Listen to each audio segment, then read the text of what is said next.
नमस्कार, मैं हूं संदीप चौधरी। रात के 9 बजने को हैं। आप देख रहे हैं नेशनल न्यूज सेंटर। और नेशनल न्यूज सेंटर में आज सबसे पहले बात दिल्ली में प्रदूषण के महाप्रकोप की। पिछले 10 दिनों से दिल्ली की हवा में इतना जहर घुल गया है कि आंखों में जलन, सर्दी, जुकाम और गले में खराश आम बात हो चुकी है। बच्चों और बुजुर्गों का दम घुट रहा है। बच्चे और जवान स्कूल दफ्तर की जगह अस्पताल पहुंच रहे हैं। लेकिन नेता बड़ी बेशर्मी से इस जहर पर भी खुली सियासत करने में लगे हैं। एक दूसरे के सिर ठीकरा फोड़ रहे हैं। अगले आधे घंटे में नेशनल न्यूज सेंटर में आपको दिखाएंगे कि दिल्ली का असली दुश्मन कौन है। किस किस की लापरवाही से दिल्ली गैस चेंबर बनी।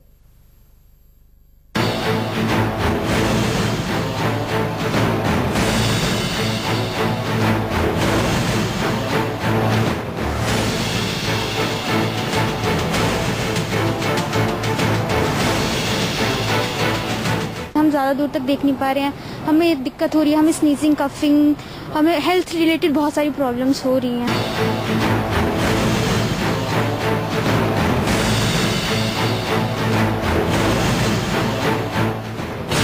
दिल्ली का दुश्मन कौन? इधर मौसम बराबर नहीं है ना, और कुछ बुखार आएगा तो समस्या होगा ना, नहीं हॉस्पिटल जाना पड़ेगा। ये सब दिक्कत से मैं ये सब पहन के जा रहा हूँ सेफ्टी के लिए।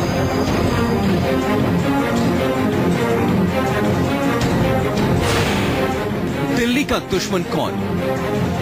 बाहर निकलने में सांस की प्रॉब्लम हो रही है, आंखों में दिक्कत आ रही है। देन उसके बाद हम बस वगैरह सारे वो भी धीरे चल रही है, हमें लेट भी हो रहा है।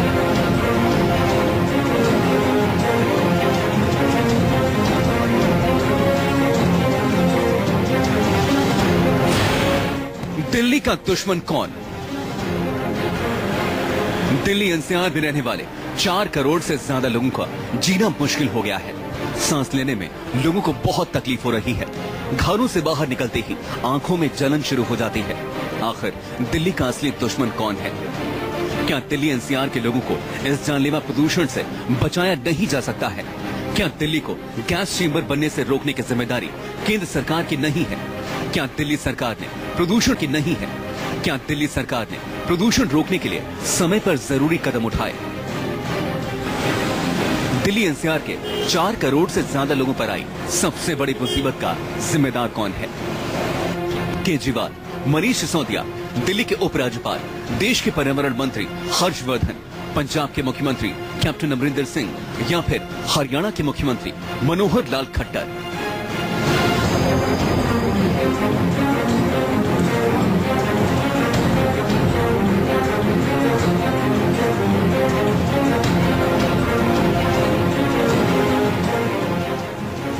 कौन है दिल्ली का सबसे बड़ा मुजरिम? इस सवाल के साथ न्यूज 24 सबसे पहले देश के पर्यावरण मंत्री डॉक्टर हर्षवर्धन के पास पहुंचा, जिनके ऊपर देश की आबोहवा साफ रखने की जिम्मेदारी है। अभी अगर आप आज स्मॉग वर्ड यूज करें तो स्मॉग से ज्यादा अभी जो है थोड़ा वो फॉग है, क्योंकि पिछले समय में 24 घंटे में खासकर टेम्परेचर 3 डिग्री से ज्यादा जो है वो कम हो गया है। और बारिश भी 14-15 तारीख में कभी भी आने की संभावना दिखती है मेट्रोलॉजी के हिसाब से। 6-7 तारीख को यहाँ पर डस्ट और स्मोक, इसकी जो है डस्ट स्टॉर्म्स आए जो उधर से अफगानिस्तान की तरफ से, सऊदी अरेबिया, ईरान, उधर की साइड से आए, अरब कंट्रीज की तरफ से। उसके कारण भी जो है स्थिति यहाँ पर प्रेसिपिटेट हुई। देश के पर्यावरण मंत्री ने दिल्ली एनसीआर में जहरीले स्मॉग के लिए अरब और ईरान से आई धूल को जिम्मेदार ठहरा दिया और बारिश के भरोसे बैठे हुए हैं कि जब बारिश होगी तो धूल अपने आप बैठ जाएगी। लेकिन न्यूज 24 ने फिर वही सवाल दोहराया, आखिर दिल्ली का असली दुश्मन कौन है? दिल्ली गवर्नमेंट को इतना लंबा चौड़ा ग्रेडेड रिस्पांस एक्शन प्लान है, लगातार देते आ रहे हैं और लगातार उनको मीटिंग में बुलाते आ रहे हैं, लगातार उनके साथ फॉलो कर रहे हैं। खास क्या क्या बिंदु है, कुछ अगर आपको याद हो तो, मतलब ग्रेड एक्शन प्लान में? अब देखिए, जैसे उदाहरण के लिए मान लीजिए ईंट के भट्टे हैं, इनको बंद करना है। मान लीजिए बदरपुर थर्मल प्लांट है, मान लीजिए जनरेटर से जुड़ा हुआ विषय है। सड़कों के ऊपर जो है ये हॉट मिक्स प्लांट है, इनको सबको जो है बंद करने का विषय है। ऐसी इंडस्ट्रीज जो पॉल्यूशन कर रही है उनको जो है उनके लेवल्स को नापना, ऑनलाइन मॉनिटरिंग। सरकार लगातार इस पर नजर रखे हुए और इसके लिए जो काम पहले जैसे अभी ट्रकों पर जो नियंत्रण करने का है वो लगातार जारी है। कंस्ट्रक्शन साइट पर जो सरकार ने एक्शन लिया है वो जारी है। केंद्र सरकार कह रही है कि दिल्ली सरकार सिर्फ पब्लिसिटी के लिए काम कर रही है और प्रदूषण को रोकने के लिए जमीन पर कोई काम नहीं कर रही। तो दिल्ली सरकार का आरोप है कि केंद्र सरकार मदद नहीं कर रही। जानते हैं कि दिल्ली सरकार जो है एक खास तरीके से काम करती है, वो पब्लिसिटी में ज्यादा विश्वास करती है और कैसे समय समय पे बयान देते रहो, लोगों को थोड़ा बहुता गुमराह करते रहो। मूल तत्व जो है, काम है जो असली, वो ग्राउंड पे करना ज्यादा जरूरी होता है ना। खाली बयानबाजी देना या मीडिया के अंदर कुछ करते रहना ये जरूरी नहीं होता। इन सब चीजों में हमारा विश्वास नहीं है, हमारी सरकार का विश्वास नहीं है, हमारे मंत्रालय का विश्वास नहीं है। देखिए, जो हो सकता था वो हम कर रहे हैं। रही बात यह है, पानी का छिड़काव जो तत्काल हो सकता है टैंकर के थ्रू छिड़काव कर रहे हैं, ठीक है ना। जो काम तत्काल हो सकता है वो तत्काल हम कर रहे हैं। हाथ जोड़ के मेरी केवल इतनी विनती है कि दिल्ली के सरकार जितने काम कर रही है, जो खतरा दिल्ली के नागरिकों पर है, पूरे देश के, उत्तर भारत के नागरिकों के ऊपर वही खतरा है। लोग एक चींटी के बराबर भी काम करने को तैयार नहीं है। दिल्ली सरकार अपने क्षमता से पहाड़ जैसे काम कर रही है, जितनी हमारे साथ सक्षम है, और आगे भी जो जरूरत पड़ेगी, जो भी जितना हो सकता है उसके लिए हम काम करेंगे। मुसीबत में घिरी दिल्ली को बचाने के लिए कोशिश कोई नहीं कर रहा।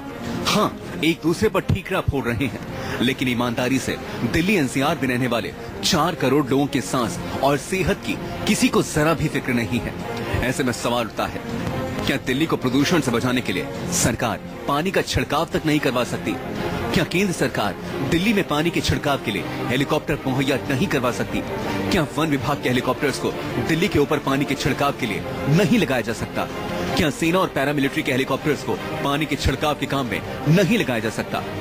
दिल्ली सरकार ने स्मॉग से निपटने के लिए पहले से तैयारी क्यों नहीं की? दिल्ली सरकार ने सड़कों पर उड़ती धूल कम करने के लिए जरूरी कदम पहले क्यों नहीं उठाए?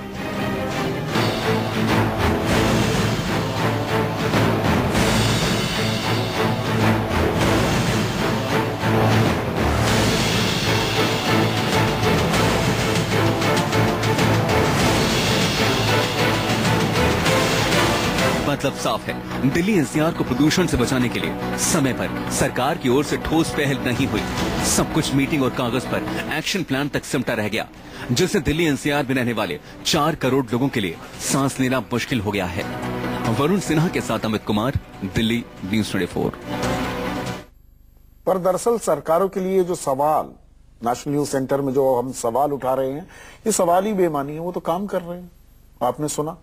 ये बात अलग है कि दिल्ली एनसीआर में रहने वाले 4 करोड़ से ज्यादा लोगों का दम जहरीली हवा में घुट रहा है, लेकिन ना केंद्र सरकार को प्रदूषण से घुट घुट कर जी रहे लोगों की परवाह है, और ना ही दिल्ली सरकार को। सभी अपनी राजनीतिक जमीन के हिसाब से तीर दाग रहे।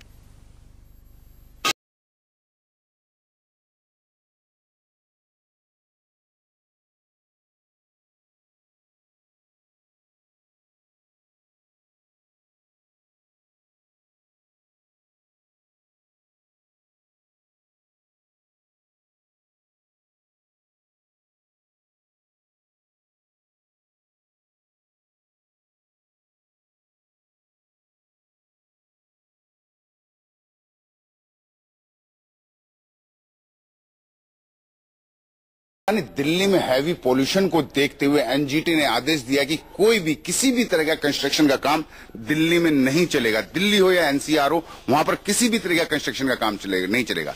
हम पहुंचे आईएनए की मेट्रो साइट पर, जहां पर काम हमने देखा बदस्तूर जारी है। लोग काम कर रहे हैं, लगातार काम कर रहे हैं। ये कुछ यहाँ पे पूरी साइड पे, पूरे मजदूर में हमने देखा काम लगातार जारी है, कहीं से कोई नहीं रुक रहा है काम। जो एनजीटी ने जो आदेश दिया है उसकी धज्जियां उड़ रही हैं, लगातार धज्जियां उड़ रही हैं। अब सवाल उठता है कि जब एनजीटी ने दिल्ली एनसीआर में निर्माण कार्य पर रोक लगा रखी है, तो फिर मेट्रो साइट पर काम कैसे हो रहा है? मेट्रो साइट पर काम शुरू करने का आदेश किसने दिया? क्या मेट्रो साइट पर काम रुकवाने की जिम्मेदारी सरकार की नहीं है? न्यूज़ 24 की टीम को थोड़ी ही दूरी पर सड़क किनारे गड्ढा खोदते हुए कुछ लोग दिखे, बिल्कुल एम्स के सामने। एनजीटी के आदेश की धज्जियां जो हैं कई जगह हमने देखा उड़ रही हैं। यहाँ सड़क पर भी खुदाई का काम चल रहा है। कहाँ से आप, किस जगह से हैं? हम पीडब्ल्यूडी से हैं। पीडब्ल्यूडी से है। तो आपको मना नहीं किया गया यहाँ पर काम ना करें? नहीं तो हम काम कहाँ कर रहे हैं? अभी खुदाई कर रहे थे आप? वो तो हम ऐसे वो कर रहे हैं, बाकी काम उधर चल रहा है हमारा आगे। कहाँ पर? सामने टाइल लग रही है। कौन सी जगह? ये टाइल लग रही है। ये टाइल लग रही है। तो चल रहा है इसमें काम? अभी नहीं चल रहा, बंद चल रहा। अभी बंद चल रहा है। तो आप तो खुदाई कर रहे हैं, काम कैसे नहीं चल रहा? इधर कुछ काम नहीं चल रहा जी। ये आप खुदाई कर तो रहे थे? इधर खुदाई कर रहे थे अपने, ये थोड़ा ये पीडब्ल्यूडी के काम है जो मैं आपको बता दूं। ये पीडब्ल्यूडी का काम है। जो ये टाइलें लगी हुई हैं, पीडब्ल्यूडी दिल्ली सरकार की पीडब्ल्यूडी है, दिल्ली सरकार वाली। हाँ जी, दिल्ली सरकार के अंडर आती है। और दिल्ली सरकार को हालांकि ये देखना चाहिए, पीडब्ल्यूडी के अंदर जो ये काम चल रहा है, सड़कों पे खुदाई चल रही है, यही मिट्टी उड़ रही है, सूख कर यही मिट्टी उड़ रही है। एम्स के सामने गड्ढा खोद रहे और मरम्मत कर रहे लोगों ने खुद को दिल्ली सरकार के पीडब्ल्यूडी से जुड़ा बताया। ऐसे में सवाल उठता है कि क्या दिल्ली सरकार के पीडब्ल्यूडी विभाग पर एनजीटी का नियम लागू नहीं होता? एनजीटी के निर्देश के बाद भी पीडब्ल्यूडी से जुड़े लोग निर्माण कार्य कैसे कर रहे हैं? अब ये समझना जरूरी है कि इतनी भयावह स्थिति के बाद भी दिल्ली सरकार के एजेंडे में प्रदूषण कहाँ है। दिल्ली सरकार को एनजीटी में ऑड इवन पर पुनर्विचार याचिका दाखिल करनी थी, लेकिन जब सुनवाई शुरू हुई तो दिल्ली सरकार की रिव्यू पिटीशन तैयार नहीं थी। इस पर तंज कसते हुए एनजीटी ने कहा कि क्या दिल्ली सरकार ने सिर्फ मीडिया को बताने के लिए पुनर्विचार याचिका दाखिल करने की बात कही? रविवार यानी कल दिल्ली के उपराज्यपाल ने राजनिवास पर प्रदूषण को लेकर कोई मीटिंग नहीं की। दिल्ली में मुख्यमंत्री अपने क्षेत्र के लोगों से मिले, लेकिन प्रदूषण पर कोई मीटिंग नहीं हुई। दिल्ली के उप मुख्यमंत्री मनीष सिसोदिया कार्यकर्ताओं से मिले, प्रदूषण पर कोई मीटिंग नहीं हुई।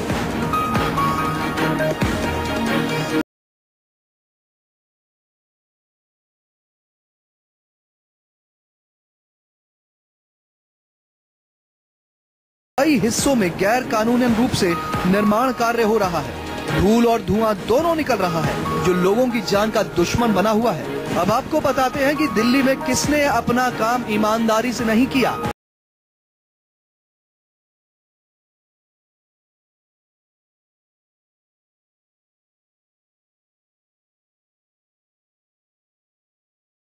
दिल्ली में गैर कानूनी निर्माण रोकने के लिए कोई ठोस उपाय नहीं किया। दिल्ली ट्रैफिक पुलिस को भी कोई खास निर्देश नहीं दिए गए।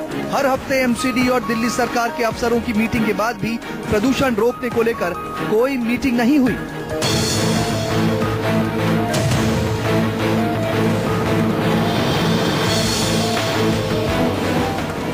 अरविंद केजरीवाल मुख्यमंत्री दिल्ली।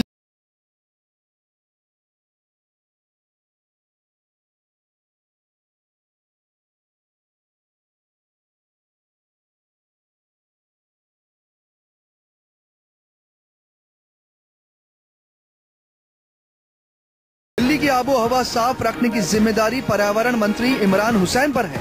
इन्होंने दिल्ली की हवा से धूल को बैठाने के लिए हेलीकॉप्टर से पानी के छिड़काव की बात तो कही, लेकिन जमीन पर कुछ भी ठोस काम नहीं किया।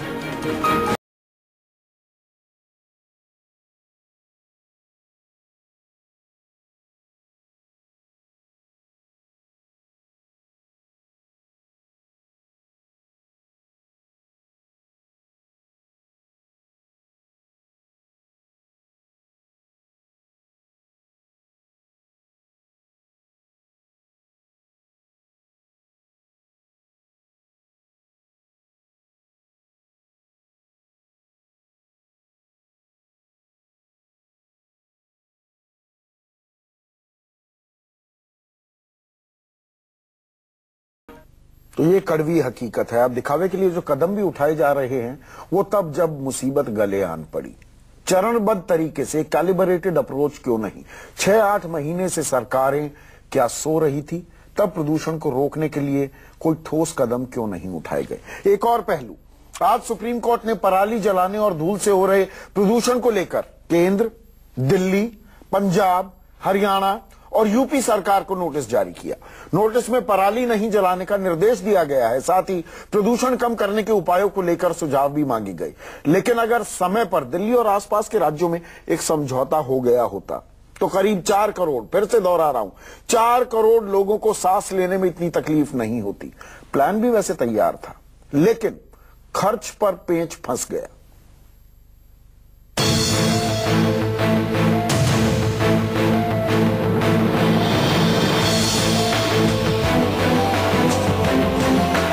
दिल्ली के आसमान पर छाई काली आफत से बचा जा सकता था।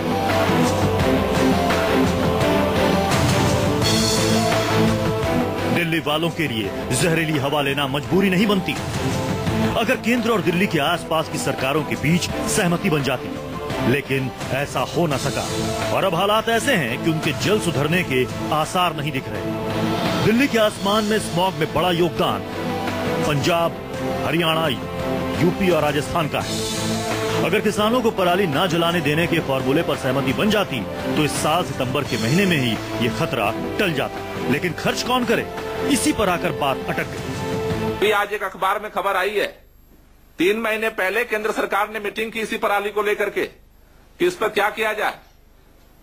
उसके बाद वहां पर सारा कैलकुलेट किया गया और यह कि 3000 करोड़ इस पर खर्च होगा। उसके बाद केंद्र सरकार भी चुपचाप मुंह दबा करके निकल लिया और राज्य सरकारें भी निकल गई और भाषण दे रहे हैं कि राजनीति दिल्ली सरकार कर रही है। इस साल जनवरी में नीति आयोग और सीआईआई ने पिछले साल आई प्रदूषण की समस्या और उसके खतरे को देखते हुए क्लीन एयर इनिशिएटिव के तहत एक टास्क फोर्स गठित किया था, जिसकी रिपोर्ट सितंबर में जमा कर दी गई। रिपोर्ट में कहा गया कि किसान खेतों में पराली नहीं जलाएंगे अगर 3000 करोड़ की योजना के तहत हरियाणा, पंजाब, राजस्थान और यूपी के किसानों को अपने खेत में ही पराली को बिना जलाए खत्म करने की तकनीक बताई जाए और उन्हें पैसे दिए जाए। तकनीक के मुताबिक किसानों को अपने खेत में ही एक बड़ा गुंबद बनाना था जिससे पराली चार तैयार करना था जो खाद के रूप में इस्तेमाल होता। इसके लिए किसानों को आर्थिक मदद दी जानी थी जिसका कुल खर्च 3000 करोड़ का था। नीति आयोग और सीआईआई की इस योजना को हरी झंडी न केंद्र सरकार ने दी और न ही राज्य सरकार ने। दोनों एक दूसरे पर खर्चे का बोझ डालना चाहते थे। समाधान नहीं निकला और ये योजना अमल में नहीं लाई जा सकी। पैसों को लेकर केंद्र और राज्य सरकार की तनातनी के बीच ये कोई नहीं जानता था कि ये समस्या इतना भयानक रूप ले लेगी। हरियाणा, यूपी और राजस्थान बीजेपी शासित राज्य हैं, लेकिन जब नीति आयोग में वीडियो कॉन्फ्रेंसिंग के जरिए केंद्र सरकार की ओर से राज्य को इस योजना का खर्च उठाने के लिए कहा गया तो जवाब था कि ऐसे खर्चे के लिए उसके पास कोई बजट नहीं है। इस योजना को अंजाम देने के लिए सिर्फ पंजाब को ही 1500 करोड़ रुपए की जरूरत थी। केंद्र ने पल्ला झाड़ लिया क्योंकि उसके पास ऐसी मांगों की बाढ़ आ जाती। राज्यों से कहा गया कि योजना के लिए पैसों की व्यवस्था खुद करें और इसी के साथ ये योजना फाइलों में ही दब गई। पंजाब में 12.5 लाख मनरेगा कार्ड होल्डर हैं जिनके पास काम नहीं है। सरकार के पास अभी पैसा है मनरेगा का जो पेंडिंग पड़ा है सेंटर से लेने का। अगर हमने वही लिंक ले लिया होता, जोड़ लिया होता या सरकार ने रिक्वेस्ट की होती कि मनरेगा के तहत भी स्टबल बर्निंग का जो इशू है उसको लाया जाए तो मुझे लगता है कि दोनों काम हो जाते हैं। पराली को खपाने में अगर पैसे कमाने की गुंजाइश हो तो किसान पराली नहीं जलाएंगे। इस सिद्धांत को चीन जैसे देश फॉलो कर रहे हैं, लेकिन हमारे देश में केंद्र और सभी प्रभावित राज्य सरकारें हाथ पर हाथ धरे बैठी हैं और मौसम वैज्ञानिक की भविष्यवाणी के सच होने का इंतजार कर रही हैं, जो कहती है पश्चिमी दबाव की वजह से 1 या 2 दिन में बारिश होगी और सोमवार से प्रदूषण घटने लगेगा। चंडीगढ़ से विशाल एंग्रिश के साथ दिल्ली से संजीव त्रिवेदी, न्यूज़ 24।